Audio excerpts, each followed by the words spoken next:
খুব মনে পড়ে ছোটবেলার সেই ঈদের কথা। এখন কোনো কিছুর অভাব নেই, হাতের কাছেই সব কিছু। একটা মোবাইলে আঙুল দিয়ে চাপ দিলেই সমস্ত জিনিসপত্র চলে আসে, চাইলেই চলে আসে যদি সামর্থ্য থাকে। আর আমাদের ছোটবেলার ঈদ ছিল অন্যরকম। চাঁদ দেখা, ঈদের জামা লুকিয়ে রাখা, কি কি রান্না করবে আম্মা, কোথায় কোথায় বেড়াতে যাব বান্ধবীরা, কত কত সালামি পাবো, এগুলোই সারাদিন ভাবতাম। রোজার মাসটা আসলেই ঈদকে নিয়ে কত স্বপ্ন সাজাতাম।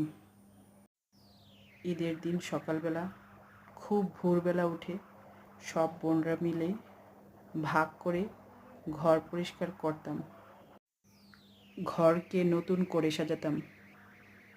নতুন চাদর, নতুন টেবিল ক্লথ, আরও কত কিছু দিয়ে। আম্মা সেমাই রান্না করতো, অনেক মজার মজার খাবার রান্না করতো।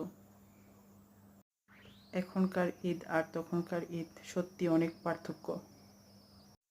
এখন ঈদে কোনো আনন্দ পাই না।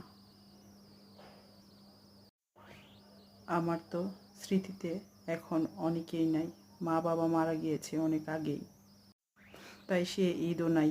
তারপরও আনন্দ করি বাচ্চাদের জন্য, হাজব্যান্ডের জন্য, পরবর্তী প্রজন্মের জন্য।